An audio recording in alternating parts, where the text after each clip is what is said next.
c'est Beast & Kirk. Voici donc la seconde et dernière partie de la vidéo dédiée aux 10 trucs bons à savoir sur une Boxer 986. Si vous n'avez pas vu la première partie, le lien vers la précédente vidéo se trouve dans le descriptif. Maintenant, attaquons la suite. Point 6, démonter le phare avant pour changer les ampoules. Il est assez facile de trouver instinctivement comment changer les ampoules des phares arrière en enlevant le cache en moquette du coffre. En revanche, pour les phares avant, ça n'est pas du tout intuitif, au point que certains vont carrément chez le concessionnaire pour faire changer de simples ampoules. En réalité, c'est très simple, il faut utiliser un outil spécial situé dans la pochette de rangement placée au niveau de la roue de secours. Maintenant qu'on a le bon outil, il faut retirer la moquette afin de voir le capuchon en caoutchouc. Retirez-le, puis insérez l'outil à l'intérieur et tournez. Cela va débloquer le phare. Il ne vous reste plus qu'à tirer et débrancher. Ensuite, vous pouvez très facilement accéder aux ampoules. Si vous voulez voir cette opération plus en détail, le lien vers le tutoriel se trouve dans le descriptif de cette vidéo. Et puisqu'on est dans la poche à outils, profitons-en pour rappeler au passage que l'adaptateur de l'écrou anti-vol des roues se trouve ici. Il y a aussi le crochet de remorquage que l'on peut visser sur le pare-choc avant ou le pare-choc arrière. Mais il faut d'abord soulever le capuchon et pour cela on peut utiliser le tournevis de la poche à outils, mais il faut d'abord retourner son extrémité pour avoir l'embout plat afin de faire levier et faire sauter le capuchon. À présent, vous pouvez visser le crochet de remorquage. Point 7. Pourquoi seul l'antibrouillard de gauche s'allume? Effectivement, cela peut surprendre, d'autant plus qu'il y a bien à droite une ampoule et un circuit imprimé dédié à son alimentation. Du coup, on a plutôt tendance à penser que c'est une panne.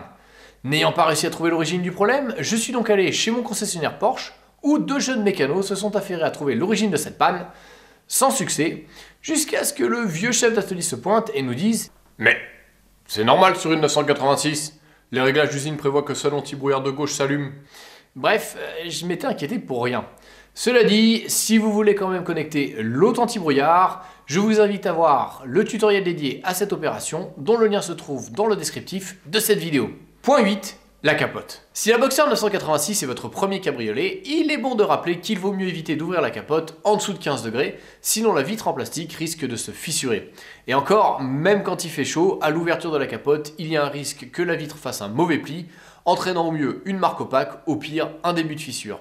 Alors, pour remédier à ce problème, je vous recommande d'ouvrir la capote à moitié, puis de sortir pour tapoter la vitre afin qu'elle se courbe bien et de terminer l'ouverture. Signalons aussi que ce problème ne concerne que les phases 1. En effet, sur les phases 2, la vitre en plastique a été remplacée par une vitre en verre. Si vous avez une phase 1, il est intéressant de savoir que vous pouvez quand même installer une capote avec vitre en verre. Pour cela, il existe deux méthodes. La plus simple et la plus chère consiste à remplacer la capote et son armature par une version extraite d'une phase 2. Le problème, c'est que l'armature de phase 2 n'est compatible qu'avec les Boxer 986 produites après 2000 et ayant le nouveau système électrique, c'est-à-dire des interrupteurs pour ouvrir les capots avant et arrière au lieu des leviers à câble. La seconde méthode a l'avantage d'être moins chère et d'être compatible avec toutes les phases 1. Il ne s'agit pas d'une capote officielle, mais d'une version aftermarket qui offre en prime un dégivrage arrière qu'il vous suffira de brancher sur la prise normalement dévolue au hardtop. L'inconvénient, c'est que pour l'installer, il va falloir retirer la capote de l'armature, ce qui est long et compliqué. L'autre inconvénient, c'est que cette vitre en verre est plus petite que la vitre en plastique et même que la vitre en verre de la phase 2, car l'armature de la phase 2 avait une tige supplémentaire qui offrait plus de surface pour mettre la vitre. Toujours concernant la capote, sachez que théoriquement, on ne peut l'ouvrir qu'à l'arrêt, frein à main levé. Et ne cherchez pas à rouler en mettant le frein à main sur le premier cran, ça ne marchera pas. Si vous voulez vraiment ouvrir la capote en roulant jusqu'à une vitesse de 30 km/h, il suffit simplement de remplacer le relais d'origine par un relais SmartTop, ou alors on peut aussi bricoler le relais d'origine de sa 986 pour court-circuiter les systèmes de sécurité et ainsi ouvrir la capote quelle que soit la vitesse de la voiture. Enfin, roulez pas trop vite non plus, sinon la force du vent risquerait d'arracher l'armature. Quoi qu'il en soit, si vous êtes intéressé par l'une de ces deux opérations, je les ai détaillées dans un tutoriel dédié dont le lien se trouve dans le descriptif de cette vidéo. Dernière petite précision concernant le toit. Si vous souhaitez un jour acheter un hardtop pour préserver votre capote en hiver, sachez qu'avant d'aller le chercher, il va falloir au préalable commander et installer deux attaches spéciales coûtant environ 100 €. Encore une fois, le tutoriel d'installation se trouve dans le descriptif de cette vidéo. Point 9. Le roulement de l'IMS. Si vous avez une Boxer 986, vous entendrez tôt ou tard parler du roulement de l'IMS. Situé à l'extrémité de l'arbre intermédiaire sous le vilebrequin, ce roulement à billes a parfois un défaut de conception et il s'assèche car contrairement au précédent modèle de chez Porsche, il n'est pas alimenté en continu par l'huile du moteur. Le souci, c'est que lorsqu'il lâche, il n'y a aucun bruit particulier, ni aucun signe avant-coureur, à part peut-être de la limaille de fer dans l'huile du moteur lors de la vidange, Et comme on ne le détecte pas, souvent il suffit de quelques centaines de kilomètres pour que le moteur casse. Et dans ces cas-là, on en a facilement pour 10 000 €, pièces et main d'œuvre. Ce problème a été reconnu par Porsche aux USA, mais curieusement pas en Europe. Quoi qu'il en soit, pas d'inquiétude, ce problème ne touche qu'un faible pourcentage de Boxster 986. Comme la 2,5 litres a un roulement à double rangée de billes, il est plus résistant et ne casse que dans 1% des cas, alors que ce taux passe à 8% pour les moteurs 2,7 litres et 3,2 litres dont le roulement n'a qu'une seule rangée de billes. Il faut aussi signaler que parmi les moteurs 2,7 litres et 3,2 litres, il y a quelques exceptions puisque la première année de production, certains moteurs ont reçu un roulement à double rangée comme pour la 2,5 litres. Pour savoir si votre moteur fait partie des chanceux, ouvrez le capot avant et regardez en dessous. Le numéro du moteur est inscrit ici. Si votre voiture n'a plus son moteur d'origine suite à une casse moteur, le numéro de cette étiquette ne sera pas le bon. Il faudra donc chercher le numéro du moteur sous la voiture, à droite du carter. Une fois que vous avez relevé le numéro de votre moteur, il va falloir se focaliser sur les 8 derniers chiffres. Les 2,7 litres ont reçu un roulement de l'IMS à double rangée de billes jusqu'au numéro 651 12 851. Pour les 3,2 litres, c'est jusqu'au numéro 671 11 237. Si votre moteur a un numéro supérieur à ceux que je viens de donner, malheureusement cela veut dire que votre IMS a une seule rangée de billes, donc que le risque est plus élevé. Statistiquement, selon les sources, lorsque le roulement de l'IMS casse, cela arrive en moyenne entre 60 000 et 80 000 km, alors que d'autres disent que c'est entre 70 000 et 120 000 km. Quel que soit le cas de figure, il faut garder à l'esprit qu'il s'agit d'une moyenne, ce qui veut dire que ça peut arriver avant ou après, c'est juste plus rare. Alors, pour ceux que ce problème inquiète au point de ne plus pouvoir dormir la nuit, sachez qu'il existe une solution qui consiste à remplacer le roulement d'origine de l'IMS par une version dite fiabilisée. En général, pour limiter les coûts, on fait cette opération en même temps que le changement de l'embrayage. Cela dit, ne comptez pas trop sur votre concessionnaire Porsche pour remplacer le roulement d'origine par une version fiabilisée, car je vous rappelle qu'officiellement, ce problème n'existe pas en Europe. Sachez aussi que ce n'est pas une solution définitive.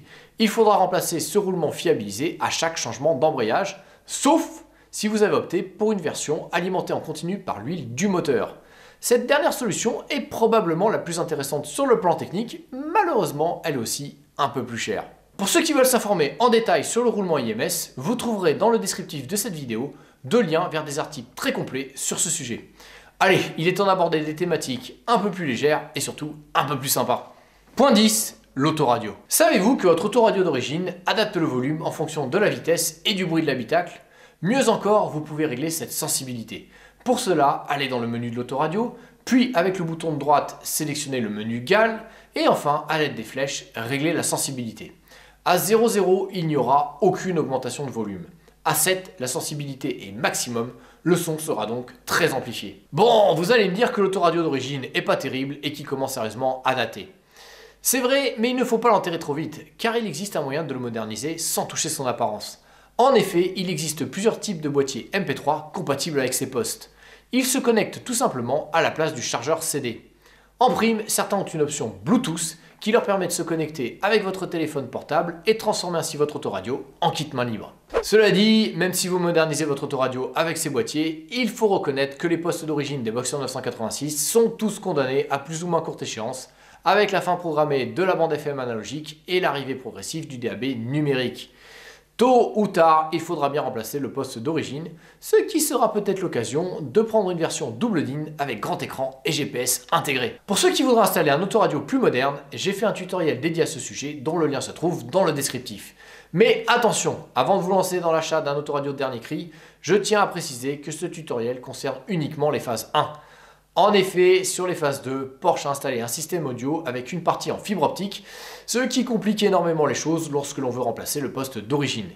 Et puisqu'on est dans les améliorations, évoquons au passage les options que l'on peut ajouter après coup. Point 11, les options que l'on peut ajouter après coup. Bon, je sais que théoriquement, le titre de la vidéo c'était 10 trucs bons à savoir. Mais comme c'est mon jour de montée et que je vous adore, je vais vous offrir un 11e point. Si, Cardo. Dans les options très pratiques, commençons par le régulateur de vitesse. Sur les modèles d'après 2000 équipés du nouveau système électrique, la pédale d'accélérateur mécanique a été remplacée par une version électronique appelée e-Gaz.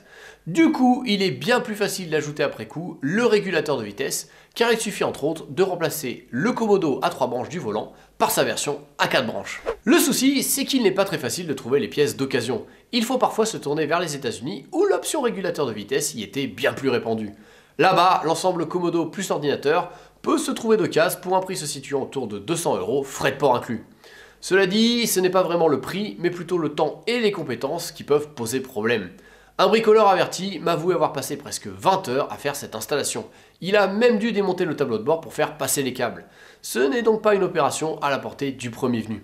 Par contre, si vous avez une phase 2 ou un modèle de fin 2002, vous n'aurez aucun câble à tirer, il vous suffira simplement d'installer le Commodo. Précisons aussi qu'une fois installé, le système doit être activé au niveau de l'ordinateur de bord par votre concessionnaire Porsche.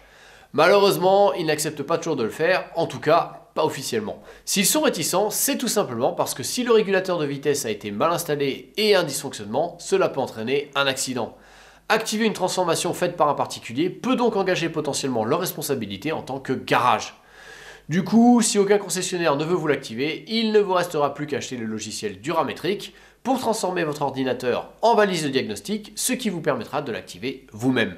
Abordons maintenant quelques options beaucoup plus simples à installer. Il y a par exemple le levier de vitesse Chromeline, les enceintes de portière, les seuils de porte chromés, les veilleuses de portière ou encore le régulateur de vitesse d'essuie-glace quand il est en position intermittente. Pour ceux que ça intéresse, j'ai fait des tutoriels sur ces différentes installations. On peut aussi ajouter après coup des sièges chauffants au full électrique à mémoire, mais là, il faut aimer les défis et surtout, il faut aimer se prendre la tête. C'est plutôt à réserver à ceux qui veulent faire ça pour la beauté de la démarche, car en dehors du fait que c'est énormément de travail pour un bénéfice minime, c'est aussi très cher. En revanche, il y a certaines options que l'on ne peut pas envisager d'ajouter après coup. Et ce n'est pas une question de prix, de compétences ou de temps.